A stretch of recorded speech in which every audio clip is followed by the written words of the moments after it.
Les personnes blanches doivent-elles se taire quand elles assistent à une réunion entre personnes racisées? C'est ce qu'a estimé Audrey Pulvar sur BFM TV. L'adjointe à la mairie de Paris a ainsi relancé un débat sur le concept de non-mixité, dont je vais vous parler aujourd'hui dans Mot pour Mot. Alors ce n'est pas un débat nouveau, et même il fait réagir tous les ans. En 2016, la commission féminisme du mouvement Nuit debout avait été accusée d'exclure les hommes de ces réunions. L'année d'après, c'est le festival Nuance à peau organisé par le collectif afroféministe Moissy qui était dans le viseur. Et tous les ans, une nouvelle polémique ressurgit.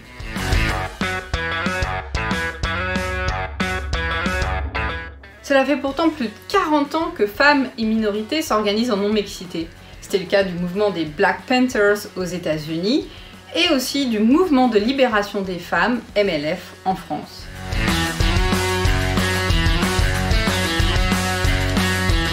Alors à quoi ça sert une réunion non mixte? D'abord parce que les femmes et les minorités peuvent parler plus librement de leur expérience intime. La non-mixité permet de briser le mur du silence. Ensuite, les réunions non mixtes permettent d'avancer plus vite parce que les femmes et les minorités n'ont pas besoin de réexpliquer des choses qu'elles connaissent parfaitement bien aux hommes et aux personnes non blanches.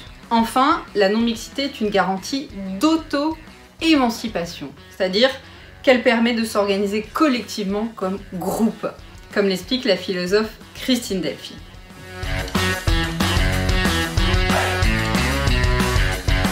Malgré toutes ces raisons, le principe de non-mixité temporaire a toujours suscité beaucoup de critiques. Les féministes du MLF étaient régulièrement prises à partie. Les mots d'Audrey Pulvar ont été qualifiés de racistes, séparatistes et même discriminatoires. On notera quand même que les personnes qui protestent contre les réunions non mixtes clament en général assez peu leur indignation quand il n'y a que des hommes blancs sur la photo, ce qui est aussi une forme de non-mixité. Cette non-mixité subie est le résultat de mécanismes d'invisibilisation et de cooptation.